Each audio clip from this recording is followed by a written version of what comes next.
Christopher Wray is also on Capitol Hill, the FBI director. He has revealed that the Trump shooter in Pennsylvania used a drone and had a remote bomb detonator. They used the drone a couple hours before the event. Can you imagine that? A couple hours before an event with a former president, and you were flying your drone overhead. You would think the Secret Service would have noted that immediately, either taken that drone down, located where that drone took off from, and that person would be then monitored for the rest of the event. I mean, that would have been enough for me as a Secret Service agent, unless it has just become normal to have drones flying over presidential events. I know that news agencies use them to some extent, but you think that they've got different credentials and they have different placements.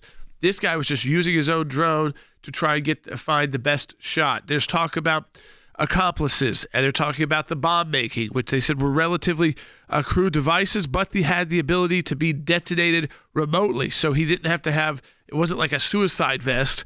It was something that he could actually detonate further away. So was he, at one point, was he hoping to hit a button and maybe explode some of those IEDs that were found in his vehicle that he used to get there? So but of course he would have had to have survived longer to do that. So there's a lot more. There's of course talk about, was there any accomplice? Did someone help him figure out that this spot would be the direct line of sight, that this would be the place to go, that got the ladder there on time, that made all of these things that led up to that horrible event work in a sense? I mean, people call him like a failed shooter and a missed shooter, but he hit the head of Donald Trump and he killed another person with about 6-7 shots. The idea is that if President Trump had looked a different way or was looking a different way, he would certainly not have likely been our nominee this week at the Republican National Convention, and may not even, more likely, not even alive at this point. And when we heard that from President Trump at the RNC, I still think it was very powerful when he said that he got up on purpose to let the people know, really at the rally, because he could hear people saying, I think he's dead, I think he's dead, he's not moving, and his eyes are open, and they were, that he got up and made the Secret Service kind of pause so that he could make that fight statement, and then, of course, get his shoes back before being moved to that safer location and being taken out of the event. What was interesting is that we got a couple days where that wasn't as focused on because we had the shifting Joe Biden news.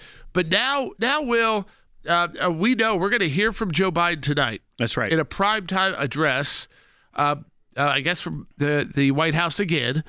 And I would guess this is him explaining, unless he's about to announce something even bigger, it's either him explaining why he's remaining president and his endorsement of Harris, or if we're surprised, it could be that he is stepping down at some point.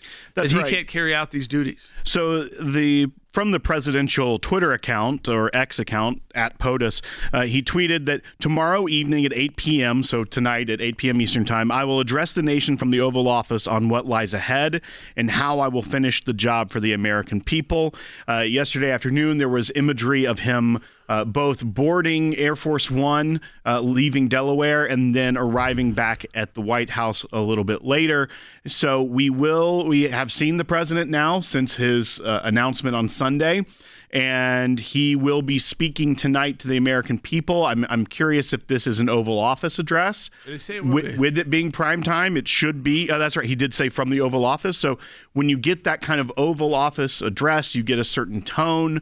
The networks will all cover it. They'll go live to it, so it interrupts regular programming, and it will be interesting to see what he says. There has been a lot of speculation on whether he will finish the term. There's calls from many members of Congress that he should step aside if he can't run for president. How can he continue to actively be the president? There were the reports from the New York Post that one of the angles that some of the Democrat leaders came at him with when trying to get him to step aside was, hey, if you don't do this, we may have to go the 25th Amendment route. Yeah. So there's a lot of questions that remain, and what this address previews tonight, I don't think it's the last we've heard of him on this issue either. I think that this will still be the definitive topic for President Biden as he finishes out what is an earlier than planned lame duck presidency. Yeah. And we look at this tonight. We'll see what he says and whether or not how much longer he does remain commander-in-chief. We know the shooter Googled how far away Lee Harvey Oswald was from JFK before he fired. And Director Wray said that in a few moments ago.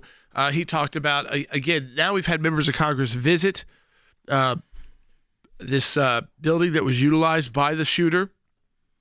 And I think to call him a failed shooter is only in the sense that he did not end up killing Donald Trump, because he ended up hitting Donald Trump, and he did kill another rally goer, a firefighter, as we've talked about and honored during the Republican National Convention. But at the same time, we are learning more and more about this gunman, why the Secret Service knew they needed to be on the lookout for something like this, and yet still sent President Trump right on stage. If they would have done maybe a quicker review of their surroundings, Will, including looking at what's going on inside and on top of some of these buildings that people were reporting an hour before, that we may not have been in a situation where President Trump ended up shot.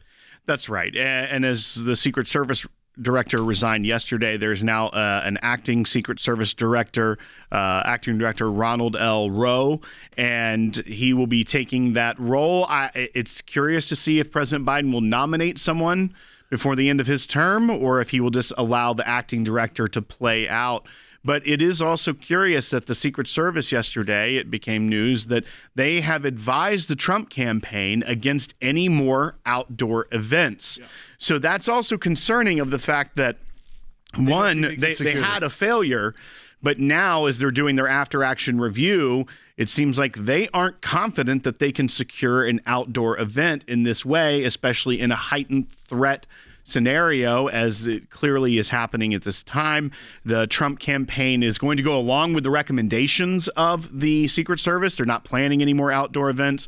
They're looking at larger basketball arenas, things of that nature, that they can utilize here to finish out this campaign. Now, as the reset button has almost been hit on the campaign, because the entire the opponent and the entire opposition to who you are running against is completely changed. President Trump himself said we've wasted millions of dollars because the DNC propped up Joe Biden until now with the switcheroo. Yeah, I mean, it's very bizarre. Like, we told you why they needed to make the switch they made, so that they could continue the hard dollar monies in that same account. Because if someone else gets in this race to try and raise the $250 or $300 million, I think now, that Biden and Harris had raised in hard dollars, would be just so difficult. It's one thing to go out and raise the 527 money.